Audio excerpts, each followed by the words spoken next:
sir, you are in live. Please start your session. Okay, thank you. Good afternoon, doctors. Welcome to this webinar on the role of Oseltamivir in flu management. This webinar, doctors, as you know, is brought by Hetero Healthcare, an innovative pharmaceutical company. Hetero Healthcare, the journey began in 1993. We have 30 years of excellence and 36 state-of-art manufacturing facilities. With 300 plus products in portfolio, we have presence in 126 plus countries. Hetero Healthcare has 21,000 employees globally and is amongst the largest closely held pharmaceutical company in India. Hetero Healthcare is amongst the largest manufacturers of ARV, APIs, and FDFs in the world, and has Asia's largest API manufacturing facility at ACZ Complex, Visakhapatnam, Andhra Pradesh. Hetero Healthcare is 360-degree solution provider, striving to fulfill unmet healthcare needs, reaching to customers across India with wide product range encompassing multiple specialties. Hetero Healthcare pioneers in quality and innovation, has the distinction of bringing 4 biosimilar products to market within 5 years of initiation. They are darbepoetin alpha, rituximab, bevacizumab, and adalimumab. During COVID-19 pandemic era, Hetero Healthcare, the pioneer in antivirals, offered oseltamivir, favipiravir, and remdesivir to the patients, because of which in August 2020, Hetero Healthcare received an award of Pharma Excellence for COVID drugs. Today's webinar, role of oseltamivir in flu management. We have Dr. Prakash Vaidya sir as moderator. Welcome, Dr. Vaidya. And Dr. Mukesh Sanklecha sir as speaker. Welcome, Dr. Sanklecha. Dr. Prakash Vaidya sir is MD DCH Diploma in Pediatric Sleep Medicine, GCI, University of Colorado, attached to Fortis Hospital, Mumbai and Child Health Clinic, Mumbai. Sir is senior pediatrician with special interest in pediatric pulmonology. Dr. Vaidya has been the Joint National Convener Asthma Training Module, Revision 21-22, co-convener and writing committee member of Under 5 Visas Module IIP, writing committee member of Writing Antimicrobials Responsibly Module of IIP, national trainer for IIP, NTP, TV module, NRC Cuff module, etc. Sir has many presentations as faculty at IIP and other platforms. Dr. Vaidya has been past president of IIP Thane branch and has 5 index publication, 1 textbook chapter. Once again, a warm welcome, Dr. Vaidya. Dr. Mukesh Sanklecha sir is pediatrician, consultant pediatrician attached to Bombay Hospital Institute of Medical Science, Mumbai and Saifi Hospital, has been in practice for past 30 years. Sir's passion includes pediatric allergies, pediatric asthma, pediatric infectious disease, and teaching, of course. Sir has more than 45 publications in Index, Indian and international journals, and has been a faculty in large number of national and international conferences. Dr. Sanklecha is guide for MD Pediatrics for past several years. Welcome, Dr. Sanklecha. And with this brief introduction, I hand over the session to Dr. Prakash Vaidya. Over to you, sir. I stop sharing.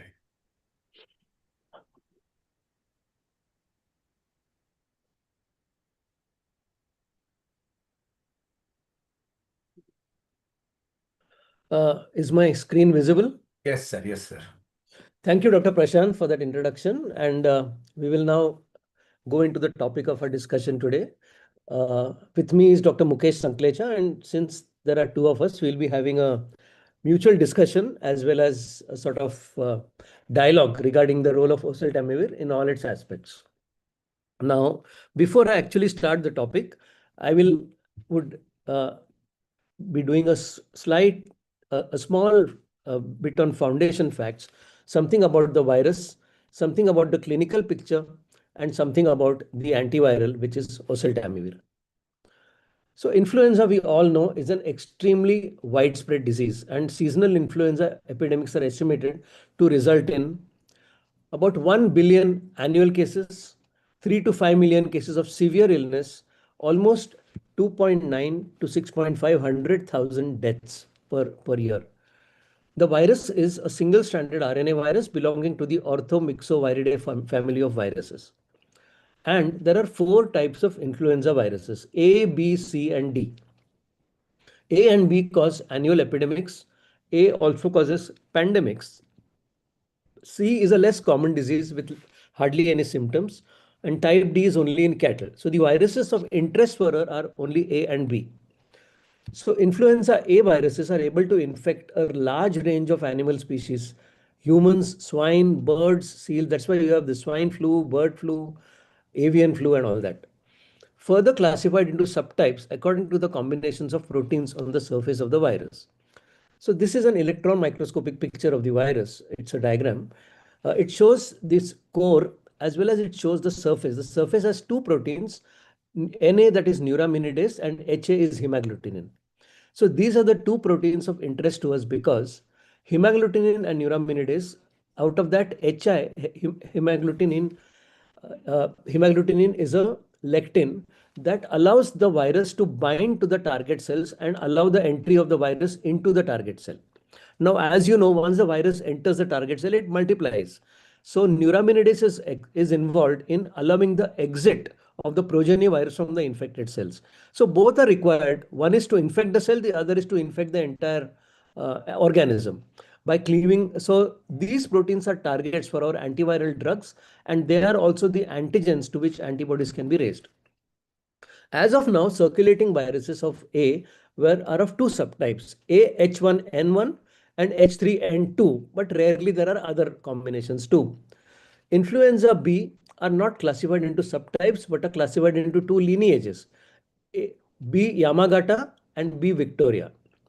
Now, of this, it is B Victoria that is predominant over the last several years, and WHO has now recommended removing B Yamagata lineage antigen from the influenza vaccines to make quadrivalent into trivalent in order to make it more economical.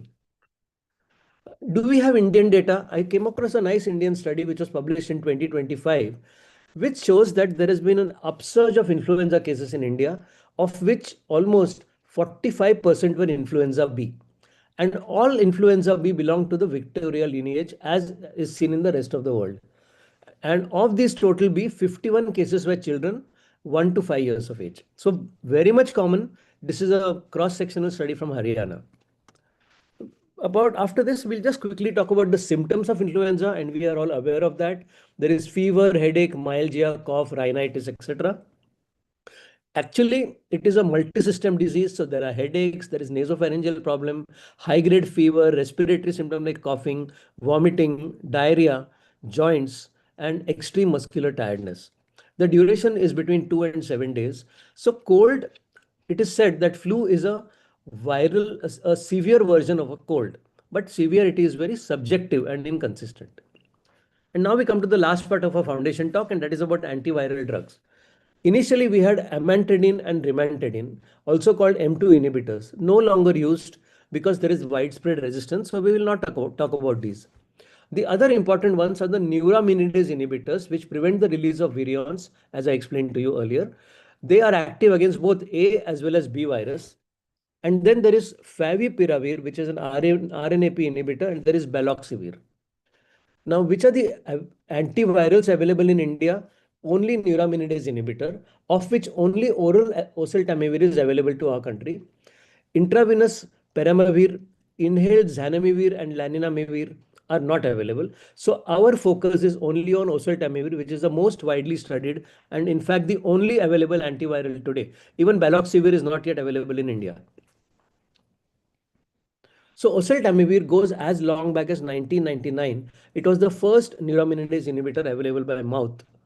It is a potent inhibitor of the neuraminidase enzyme, and it is a prodrug which is converted to the active form in the liver into oseltamivir carboxylate. It inhibits the replication of the influenza virus and halts the disease in its tracks. So this is what it does. These virions which are produced and they are released due to neuraminidase are not allowed to be released. So there is in fact a viral replication is halted and therefore the disease is stopped. So with this short introduction, I will now go on to some cases and I will interact with Dr. Mukesh Sanklecha, and we will both be sharing our experiences as well on this. So Mukesh, I'll just discuss a case with you. I had this 2-year-old boy with high-grade fever, cough, cold. He was initially interfebrile period active. On day 3 now, he has become lethargic and he has some dehydration. Clinically, it is an influenza-like illness and I have admitted this child. So, Mukesh, in your practice, when you see such a picture, what is the DD of this ILI? So when this child comes with an acute onset upper respiratory or respiratory infection, obviously your consideration is that it could be any one of the viruses, whether it's a rhinovirus causing bronchiolitis, it's a RSV, whether it's influenza, parainfluenza, adenovirus, human metapneumovirus. So your your initial list of differential diagnosis includes multiple viruses. Of course, we do keep bacteria, atypical organisms at the back of our mind. But by and large, predominantly, the highest percentage of organisms is various kinds of viruses, and the proportion keeps changing depending on which epidemic is going on. Depending on the seasonal changes, right? So this could be Right. any other virus like a rhinovirus, or it could be an RSV, or it could be an adenovirus, etc. But can it be any non-RTI kind of picture, a virus which is other than a non-flu RTI? Can you confuse it with any other virus? Yeah. So usually if it is influenza, it would come with respiratory symptoms, and if not initially, at least through the course of the illness. But then we have some atypical presentations, like a dengue may come with just high fever and slight upper respiratory tract infection symptoms. Though predominantly dengue presents with non-respiratory symptoms, but Right. once in a while it can fool us. Yeah, so basically in the monsoon season we had dengue, we had ILI, and really in the first 1 or 2 days you can actually confuse one for the other. So yes, you can confuse. So Mukesh, in this child, did you find what are the red flag signs that make you worry about a child who's admitted for influenza? So red flag signs are crucial for more than one reasons. One is to whether the child requires hospitalization, child needs to go into the ICU, and whether you should start investigating and treating this child upfront. So you look at signs like high fever which is not coming down, the interfebrile period, the child still looks sick, the child is not accepting oral feeds, is not sleeping in the night, is listless, lethargic, he's tachypnic, his vital parameters are going awry. You have significant tachycardia, tachypnea. You may have desaturation on the pulse ox, though that's of course a late sign. So these are red flag signs that tell you that the illness is probably not mild and it's moderate, or at least moderate if not severe. Absolutely. So hemodynamic instability, altered sensorium, parameters which are worrisome, all these are the red flag signs.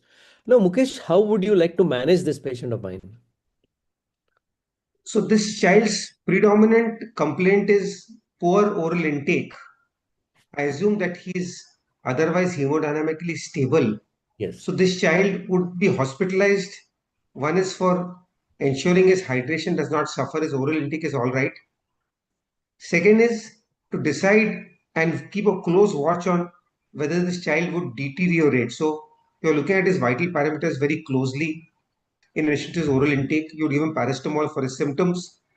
And then you would assess whether this child qualifies for a specific therapy like an antibiotic or an antiviral agent. So I think a child with an influenza-like illness who is lethargic and who is admitted, I would definitely start with oseltamivir upfront, while of course trying to confirm the diagnosis by sending a simultaneous nasopharyngeal swab. Would you send a swab, please, Absolutely. Mukesh? Yeah. Absolutely. So this is a hospitalized child, and he would qualify for both empiric oseltamivir as well as testing for the virus. Absolutely. So, so WHO has recommended oseltamivir upfront for severe flu, but not upfront for non-severe flu. So, can you tell me what is the difference clinically between severe and non-severe flu? So you would a I think you severe mentioned the flu. red flag signs, so there is an overlap with that, I Correct. guess. Exactly. Yeah, A severe flu is one which would warrant hospitalization and maybe go into the ICU and would qualify for empiric oseltamivir and testing. The non-severe flu, with exceptions, would not qualify for either testing or oseltamivir. so as you mentioned, these are the children who are very sick. They may be having severe pneumonia, acute ARDS, multi-organ failure, exacerbation of chronic diseases. And these children usually need hospitalization, may need mechanical ventilation and vasopressors. Also, curiously, patients with novel influenza A, meaning those with unknown parameters, where there is high, like for example, a person came with a picture like swine flu, I mean like bird flu, which is novel influenza A, that should also be considered severe influenza and treated accordingly. What is non-severe influenza as per WHO is absence of any criteria of severe disease. So any of the patients who don't have the above criteria, they become non-severe influenza. Let me take one more clinical case. Mukesh, I had this 18-month-old child, Shlok, who has past history of typical febrile seizure.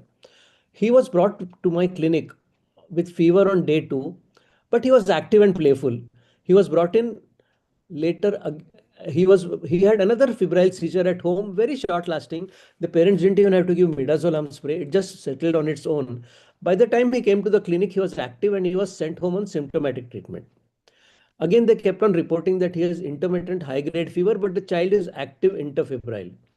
Now, again, a day later, they brought him to the clinic with another short-lasting febrile episode. Now, this time I said we will admit the child. Now, in this patient, Mukesh, do you think, I mean, would you be giving Oseltamivir upfront to this child? This was the flu season and it was an influenza-like illness. So this child was actually hospitalized because he had a second febrile seizure. I'll talk to you later unless it is urgent. Sorry. Hello, Mukesh. So Prakash, with this child, the indication for hospitalization was not Moderate, severity of flu at all. Moderate, yeah. Yeah. So the indication was a second febrile seizure. Right. If the seizure had not happened for Right. his respiratory symptoms, he would not have been hospitalized.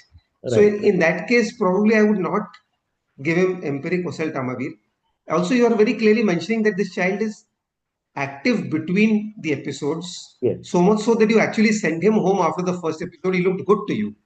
So probably no, I would not start oseltamivir in this child. But this is a little bit of Sorry. You maybe you would investigate this child since it's an influenza epidemic, and if you get back the result quickly, you would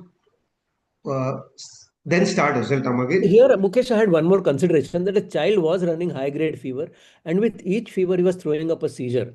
So it was in my interest to terminate his fever also. And one of the treatable causes of viral is influenza. In fact, practically the only treatable cause. So I did start him on oseltamivir even before awaiting the flu swab. I did send a flu swab, and this was the flu swab. Now I'm sure the viewers can't see the fine print, so I'm just saying that here influenza A was detected, H3N2, H1N1 was not detected.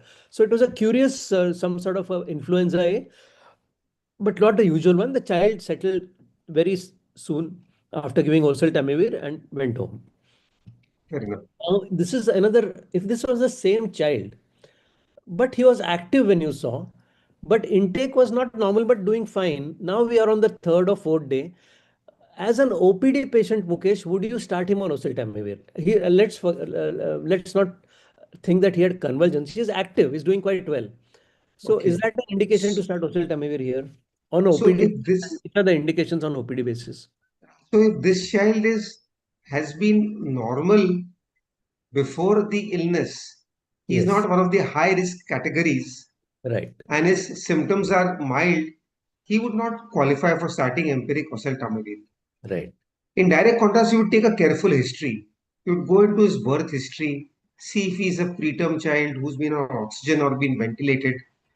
See if it is a immunocompromised child, an HIV or a primary immunodeficiency. See if it's a congenital heart with a left to right shunt with increased pulmonary blood flow. Is he a patient on steroids? Is he having some sort of a left to right shunt, as I mentioned earlier? He's having some hematological issues like a sickle. He's a nephrotic. So if he qualifies as being a high risk for severe influenza, then this child would qualify for empiric oseltamivir on an outpatient basis. Yeah. So actually, as you rightly said, either the patient is high risk or his contacts are high risk. These are the two indications for oseltamivir upfront. So Mukesh mentioned which are the high risk children with either immunocompromising conditions, or they are immunodepressants, or they are children with a cardiac problem or a chronic lung disease, things like that, or a child who is whose contact is high risk. Like for example, he's got a sibling at home who is on immunosuppressants. He's got somebody at home who might, if he gets flu, become very severe. Then these are also the children where I would start oseltamivir upfront, not to protect him alone, but also to protect the contact. That's an interesting thought, Prakash. Yeah. Accepted. This is actually one of the indications mentioned in the WHO guideline. And high risk groups among children and adolescents for influenza complications. Now, this chart is from up to date.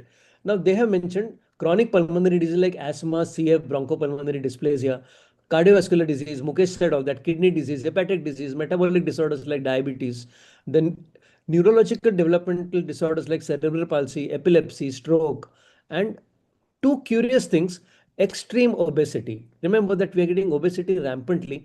It qualifies as a child with high risk. As far as chronic pulmonary disease, asthma is concerned, it is there in the up-to-date list. But WHO has, in its guideline, has clearly mentioned that asthma does not actually impart a high risk, and this is the dichotomy I found. And of course, immunosuppressed patients. So I think many times we have to take our own call: is this child high risk? And if in doubt, please start. So, Mukesh, have you used oseltamivir in a case which has a non-respiratory presentation, like for example, a diarrhea alone, without any respiratory symptoms, where you suspected ILI? Uh, no, if the child comes with non-respiratory symptoms, uh, influenza would not be the virus I would put on top of my differential diagnosis of the viruses causing these symptoms. Right. So unless, if there is, I would only use it in non-respiratory symptoms if I would confirm the diagnosis. I would not do it empirically. But you know that flu does involve the intestine. But as you Fair rightly enough. said, it will not involve the intestine alone. So if it is presenting with a diarrhea, there is going to be a respiratory symptom sooner or later. It will not be a pure diarrhea, right? So it may be Absolutely. non-respiratory for a very short while, but it soon becomes a multi-system presentation. So probably you don't need to give oseltamivir in a child with a non-respiratory presentation in the beginning. Uh, do you always do a flu swab? What is your policy? You have a good class of So, patients who can afford it most of the time. So do you do it or do you not do it? yeah, so Prakash, I think any child who's hospitalized, I would Yes, ask for a flu swab. 100%. Not, but at the same time, we would both empirically start oseltamivir in that group of patients, Yes. pending investigations. In direct contrast, in office practice, I would not ask for a flu swab, whether in the normal child or the high risk child. That is also The my only point. Yes, but so many times, parents, I don't know, today's parents have a lot of faith in the labs.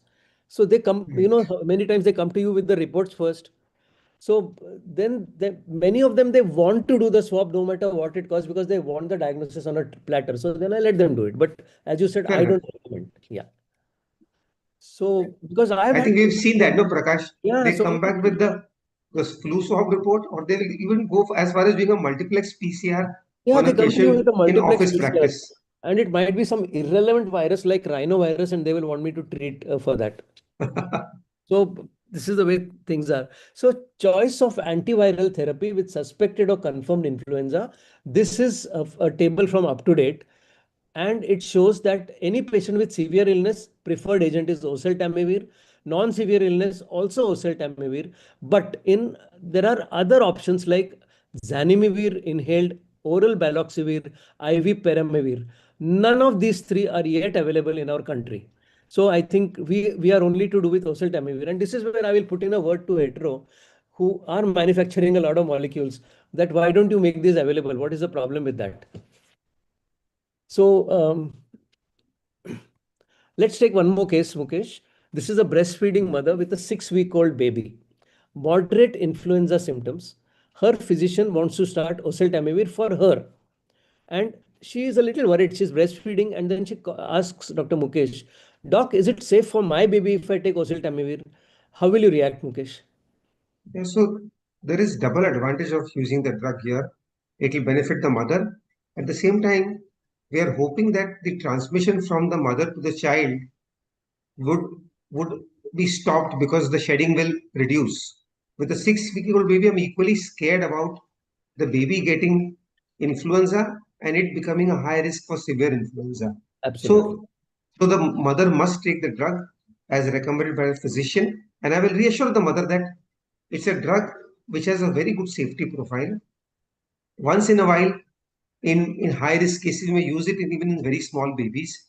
So by and large, the mother must take it without any concern of any major significant adverse effects to the baby.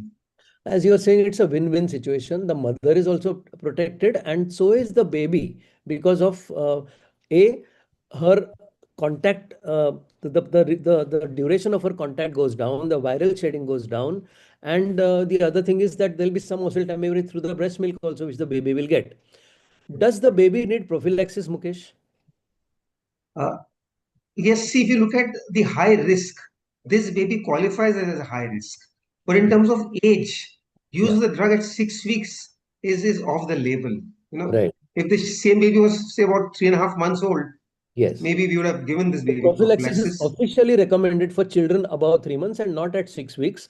But if the child were sick, child had symptoms, then one can give oseltamivir irrespective of the age. So, what is the youngest defined age to give oseltamivir, Mukesh? So yeah, Prakash, what you said is absolutely correct. You would probably keep a very, very close watch on this baby, and the first justification you get in terms of the first respiratory symptom the baby has, you'll probably start Oseltamivir, knowing full well that the earlier we start the drug, the better is are the results. Right. Yeah, so the I think earliest not not below 3 months, No, the unless youngest defined age the in the WHO guidelines is yeah, 14 days.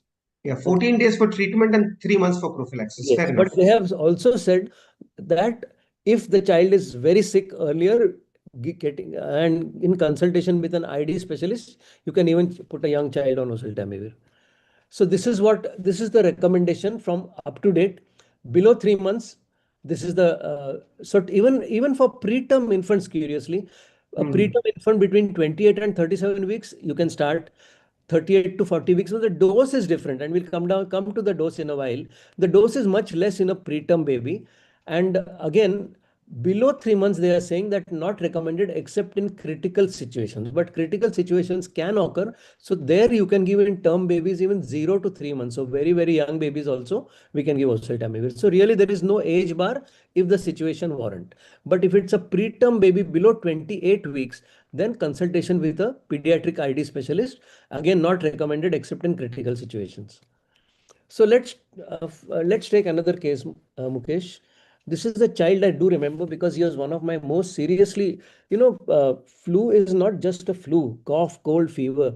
Sometimes it can be a very, very life-threatening problem, which is why we really take flu seriously and try to prevent it. So this was an 11-year-old boy who came to me with history of cough, fever, vomiting, cough, cold, and altered sensorium since the last 2 days. He was admitted at another hospital, and uh, after 3 days, he came to me with this kind of picture. X-ray showed haziness of the right lung. Child had to be intubated in the ER and shifted to PICU for further management. The lumbar puncture was done. The CSF was normal. He was started on IV antibiotics after sending blood culture, IV antiviral. When I say antiviral, of course, I mean we were giving him acyclovir and other symptomatic treatment. Labs on admission showed absolutely not very significant. The counts were unremarkable. The CRP was 15.8, dengue negative. But here the multiplex PCR detected influenza AH3 and CSF meningitis panel negative. Now, Mukesh, what I want to ask you is that will you take this as influenza and will you give oseltamivir to this child? So clearly, see, this is an 11-year-old child who's come with serious symptoms and his nasopharyngeal swab has showed influenza. So there is no question that you would treat this with oseltamivir, even though he has come in after several days.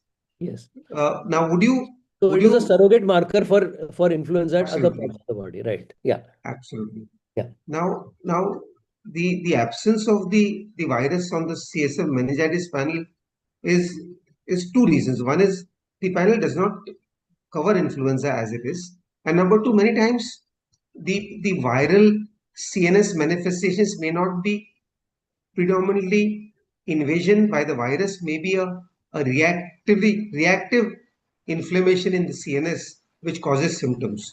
So an So autoimmune kind of response, correct. which involves the CNS. So as Mukesh was pointing out, see the CSF biofire that we all are aware of, which is a validated test, simply does not contain influenza. So we can't get it from there. Or the virus may not have been present in the CSF because it's caused problems due to its presence elsewhere in the body. And you had the presence of nasopharyngeal multiplex PCR. So strongly you will start him on oseltamivir here. Good. This was the X-ray of the child showing some pulmonary involvement in a big way. And neurologists reviewed the child and opined as viral encephalitis. The child continued to have fever spikes. During hospital stay, he had oliguria, creatinine 2.24, and BUN was also high. And this was taken as AKI, acute kidney injury. Mukesh, do you think this AKI can be caused by the flu virus? Now, see, we know that viruses tend to invade multiple organs, be it this CNS, you can see hepatitis, you can see nephritis. So, yes, it could be a manifestation of uh, influenza, disseminated influenza. But at the same time, it could also be a manifestation of the child was hemodynamically unstable. He went on the ventilator. His perfusion was impaired. So whether that was the renal involvement as part of that. But yes, it could very well be virus induced also. Yeah. So there are reports where the influenza virus can cause AKI, acute Sure. kidney injury. So we know that influenza virus is not to be underestimated. It can really have far-reaching impact on the body. So the corollary to this is that you have a sick and you suspect influenza, or you have isolated the virus, or even suspected it, and the child has come after 4 or 5 days. Now they say that oseltamivir is best given within 12 to 24 hours. But the moral of the story is it is never too late to give oseltamivir. It's clearly mentioned in up to date that even if you give late, give it for whatever it is worth. So the point is that earlier treatment has better outcomes, but it can be given even more than 48 hours later, particularly in hospitalized children, those with serious complications and those at high risk of complications. So this is the algorithm of WHO, that a person with suspected or confirmed influenza, you asked answer the question, is it severe? And we mentioned what is the difference between severe and non-severe. Severe means they have said patient requires hospital care, and we saw the parameters. Give antiviral, oseltamivir is the answer. Or he doesn't have severe, but is the patient at high risk of progression to severe illness? If it is, yes, give antiviral. Here they mention that we should give baloxavir because it's a single dose. But baloxavir is not yet available in our country. So in our country, it is still going to be oseltamivir. And uh, so no antiviral otherwise. Prophylaxis, they say that if a person is to be given prophylaxis, is he at extremely high risk of severe illness? Then we give, or he is exposed to a zoonotic virus with high mortality, then you give. So now let's discuss a little bit about the dose and duration of oseltamivir. I always have a problem. I just can't remember the dose because we say 3 milligram per kilogram per dose is something that we remember, but that's not true at all ages. So I think we should always have such a chart handy, which is the dose of oseltamivir. So it's so simple that above 40 kg, if it's an adult or a child, 75 milligram BD for 5 days. If a child is between 1 and 13 years, below 40 kg, if it is above 40, 75, 23 to 40, 60 milligram, 15 to 23, 40 milligram twice a day, and 10 to 15, 30 milligram. So the syrup that we have, that is, we have many brands. Most of the brands have the same strength of 60 milligrams in 5 ml. So a child between 10 and 15 years will require 2.5 ml. And children under 1 year, 3 milligram per kilogram BD. So it's a 5-day course. And for prophylaxis, it is the same dose as oral. That means 40 kg is 75 milligrams and 23 kg 60 milligram, but it is only once daily. What you are doubling is the duration of treatment. So instead of 5 days, it is 10 days. Mukesh, I'll take you through one more case which I had. This is a 6-year-old boy with an absolutely looking like an influenza-like illness. And because the child was started looking lethargic, I proposed starting oseltamivir on day 3 or 4. But the mother said, Doc, he's already received flu vaccine. How would you react to this, Mukesh? So the flu vaccine at best is only about 60% effective. And we know how the antigen undergoes its shift and drift. Right. So So even while the vaccine is being used, the virus may be mutating and emerging with a new strain. So despite getting the vaccine, we can easily get influenza, and hence this child would qualify for using oseltamivir despite him having received the flu vaccine. Absolutely. So what doctors and patients should understand is that flu virus is not the flu vaccine, which the WHO reveals may not be a perfect match for the circulating virus. And even with if it's a perfect match, the efficacy has never exceeded 70% in studies. So there is a 30% chance you'll still get flu. So therefore, receiving flu vaccine is not a contraindication to giving oseltamivir. Mukesh, in this case, will you do a flu swab first? No, this is a mild to moderate. Is obviously he is not hospitalized, right? He's you're treating him in office practice, so Right. he would not qualify for a flu swab Mhm. Okay. So you will give oseltamivir, but you will not. Now, empirically. if this child you had started on oseltamivir and the mother insisted, so you did a flu swab also, and now the flu swab has come negative, what will you do? Will you continue the drug or will you stop the drug? So when you're doing a flu swab, you're doing a PCR. And if Yes. you look at the sensitivity and specificity of this test, it's extremely high. We Yeah. have a sensitivity of more than 95% and a specificity of 99 to 100%. So by and large, if done with the correct technique and if done early in the course of illness, we should be reasonably sure that a negative test rules out influenza. However, real life conditions are such where the testing may not be done correctly, the viral shedding has reduced and the test is done late. So even if the flu swab comes negative, there is still a chance the child would still be having influenza. So what you say is very true. It is the field conditions in which the swab is done. If the swab is done correctly from a nasopharyngeal PCR, it will have a very high sensitivity, 90-95%, and a very, very high specificity, close to 100%. But the point is that it has to be done rightly, and we are not sure. So WHO recommends guidelines that if the swab is negative, stop oseltamivir. So if you're sure it was properly done, you may stop. But it's a gray area. If the patient is looking sick and you're still thinking flu, you may continue the treatment. Fair So, enough. yeah. So, in short, treatment should be initiated whether or not the patient has received influenza vaccine, should not be delayed awaiting the results of viral testing to confirm influenza. A rapid negative diagnostic test does not exclude influenza. Now, we don't have that rapid test which we are using. This is not Hmm. true in most of our country, but a positive test for given PCR has got a very high sensitivity. And what happens is sometimes you may get another co-virus that is there with flu. And I have definitely seen flu coexisting with RSV in a number of cases in the current epidemic. I'm sure, Mukesh, you have also seen, and flu and COVID also Yes. known combination. Oh, it's not just that, even other viruses. If you end up doing a multiplex PCR frequently, so Right. Prakash, the smaller panel is not available in our hospital. Okay. So whenever we have to test, we have to send the entire panel. So we keep getting multiple viruses, and then you sit and scratch your head as to if there is RSV and influenza, if there is influenza and metapneumo, if there All is right. adeno, and so you have to then do a good correlation between symptoms and the virus that is been picked up. So we have a very practical swab available in our hospital called comprehensive flu panel. So it has for flu A, flu B, and they give you RSV as a bonus. So we have RSV and flu in the same panel, which is a fraction of the cost of the multiplex PCR. So I think that is something which most people should adapt because these are the common viruses you want to know about. Of course, there are so many others, but they are not of practical importance, like sometimes adeno or metapneumo, where you don't really have treatment for that. So I think we have all been using oseltamivir in quite regularly in a good way.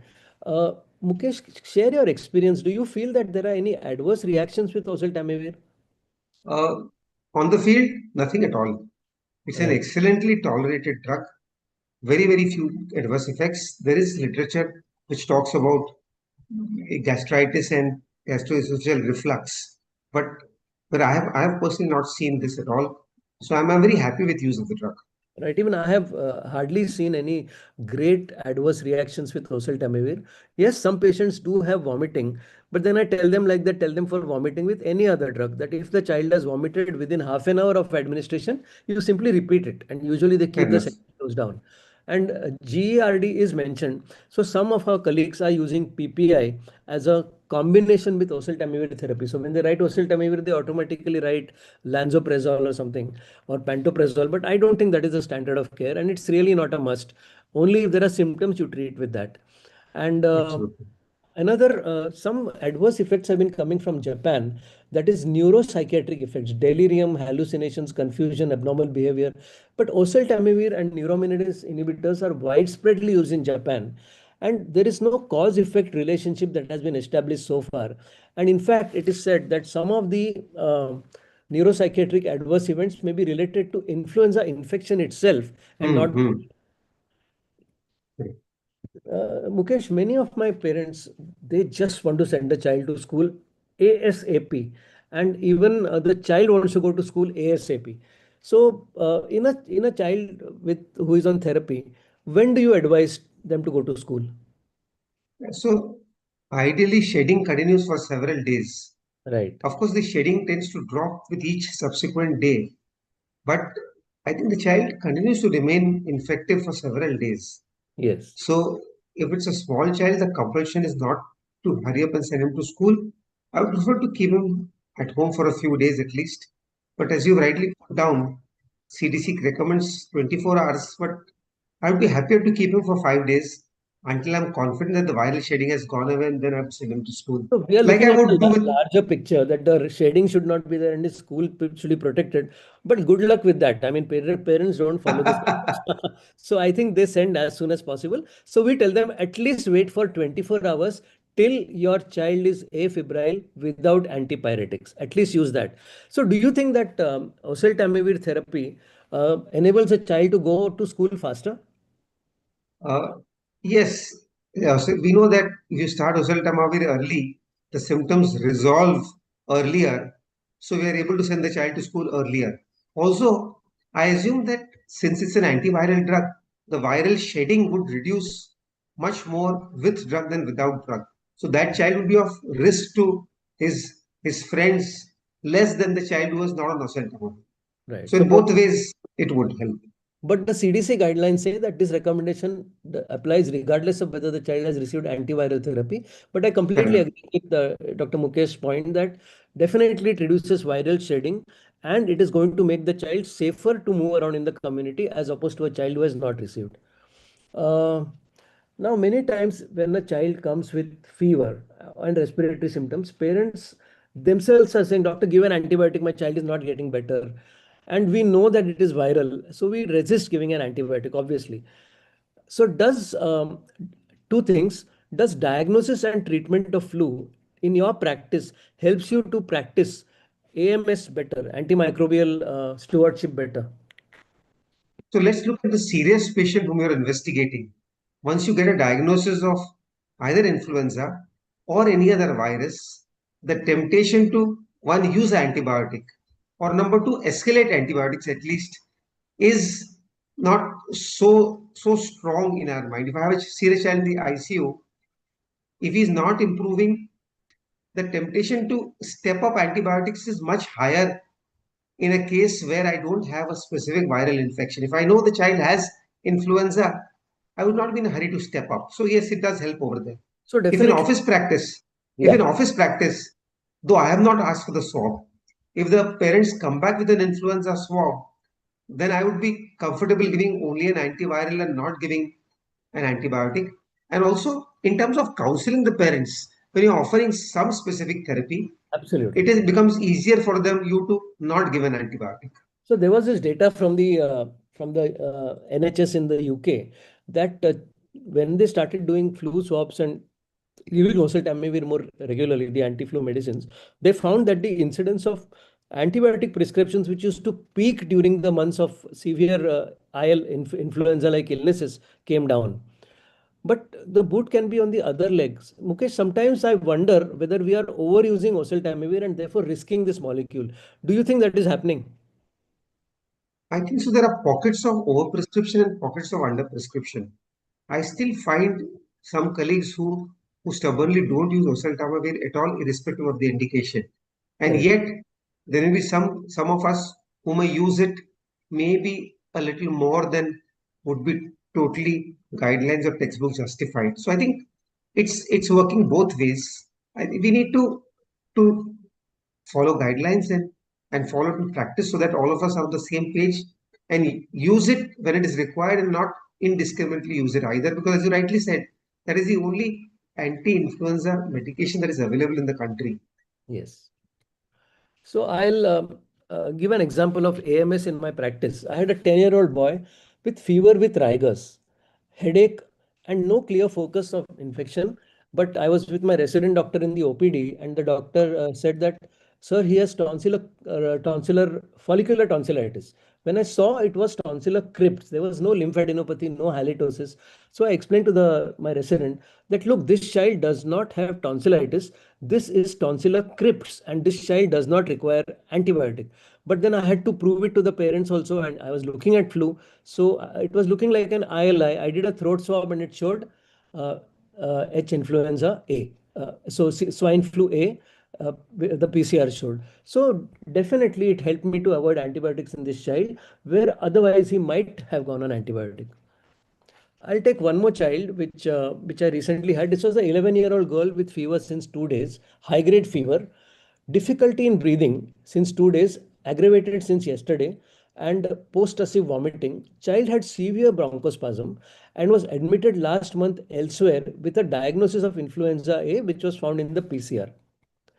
So I gave her HFNC support. She required injection ceftriaxone. She required nebulization with beta 2. She required azithromycin. And we started also oseltamivir. Also, we sent a throat swab here. Now, this swab came positive for influenza B plus RSV. So the point here that I want to make is that if the influenza has been treated last month with oseltamivir and the child comes sick again, we can still have another episode of influenza due to another virus. So previous treatment with oseltamivir may not be a contraindication to current treatment. I mean, if the clinically the context fits in. This was the X-ray of this child. Uh, Mukesh, I would like your perspective on this. I had this 10-year-old Arjun. He's a case of asthma on inhaled corticosteroids. In the flu season, he came with ILI symptoms. Now, should I give oseltamivir upfront? What do you think? So I assume Arjun is well controlled ICS Well controlled on and ICS. Yes. and it's in the flu season. His lung function is good. And let me mention, he His has not received the flu vaccine also. Yeah. he's received the flu vaccine. No, not received the flu vaccine. Not received the flu vaccine. Yeah. Okay. Yeah. So this guy's lung is as good as anybody's, yours and mine. He doesn't have any obstructive lung disease in between. He's well controlled, and he has developed flu like you and me. So whether this child would necessarily qualify for oseltamivir, irrespective of what the guidelines say, because you had put up a slide Yeah. where asthma was there in the indication, So but I I can would put up probably two different guidelines. One from up to date, which says asthma is a high risk situation, and WHO correct. says asthma is not at risk. So you can follow whichever guideline and probably take a call depending on your So analysis Prakash, at that time. yeah. Yeah, So Prakash, just like if I sometimes offer the flu vaccine to asthmatics who are well controlled. correct. So similarly, I think this child, if he's a well controlled asthmatic, I would not give him oseltamivir. If he's a poorly controlled asthmatic, then probably I would give him oseltamivir upfront. But I will also say one thing, Mukesh, that I would not give upfront, but my threshold for starting would be a little lower than maybe Sure, another child. I agree Now, with you. let's say Arjun is also having a BMI which is 27. He's obese. So now Okay, what happens? Will you give him? so if you have two risk factors, then the threshold becomes even lower. So probably if he's an asthmatic who is well controlled but he's obese, then he qualifies for actually two indications from the list for Yes, use as high risk. So then this child as a obese controlled Arjun would receive oseltamivir. A non-obese Arjun who's controlled, I would not give. And an right. Arjun who's not controlled and non-obese also I would give. Correct. But obesity is definitely mentioned as a risk factor in up to date. that obesity qualifies for giving oseltamivir because they do have a chance of progressing to high risk. And if you remember in the COVID epidemic, we used to take obesity as a very dangerous risk factor because these were the people who would go in for HFNC, ventilation, and a lot of lung problems. So I would Correct. again say that obesity is a risk factor, and your threshold for starting oseltamivir will be much lower here. Now And I'll with share the one more. increasing epidemic that we are seeing, no, in Prakash, of obesity, I think Yeah, we need to look at that right. too. I agree with you. So now, but now you did not give oseltamivir because the child actually quickly got better. Now Arjun's grandmother also fell ill at the same time, and grandmother's swab was done. It was influenza B positive, and 2 days later, the parents tell you, doctor, his grandmother is positive. We are staying in the same house. Now tell me, does Arjun need oseltamivir? Now, Prakash, very interesting.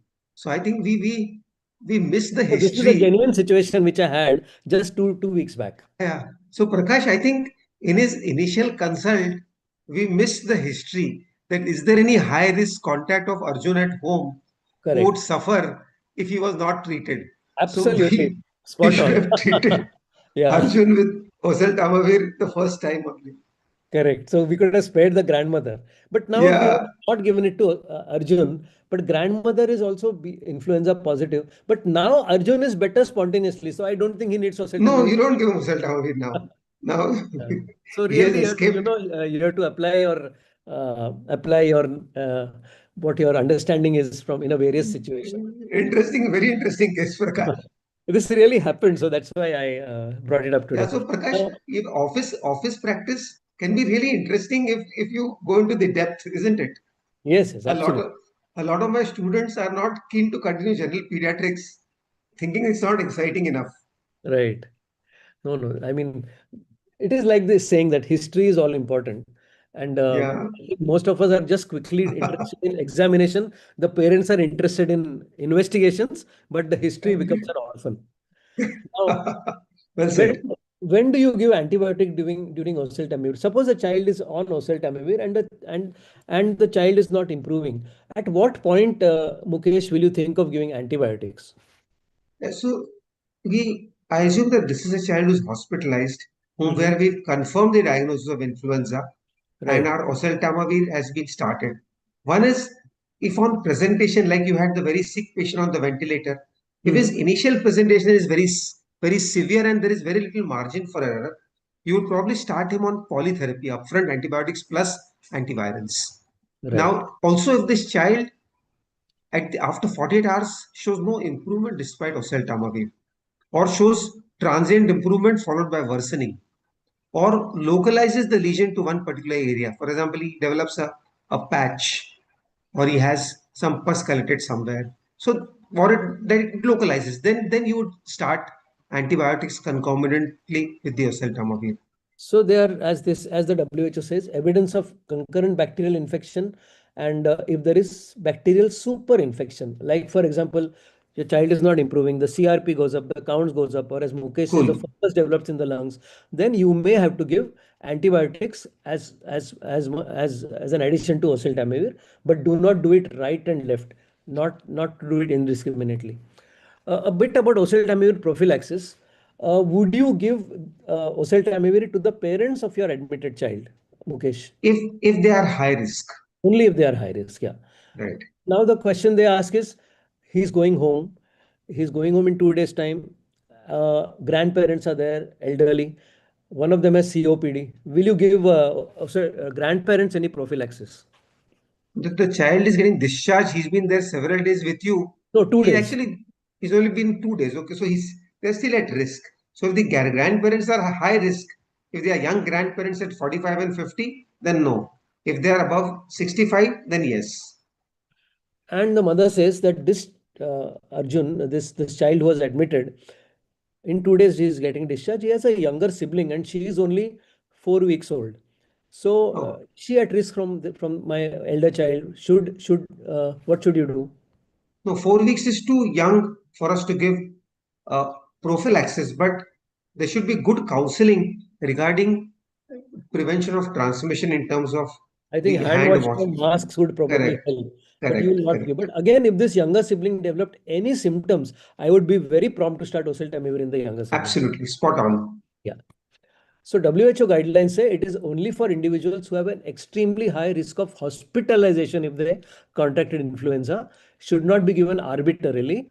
And they also say that post-exposure prophylaxis does not mean that don't give influenza vaccine. You can't replace influenza vaccine with prophylaxis.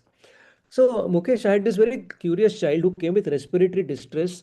The child had a kind of croup, and the swab showed para-influenza. So, my resident doctor called me and said, "Sir, I'm starting oseltamivir. This is para-influenza." What would you say? Yes, so I think oseltamivir only covers influenza. It will Yes. not work against para-influenza, so it's a waste.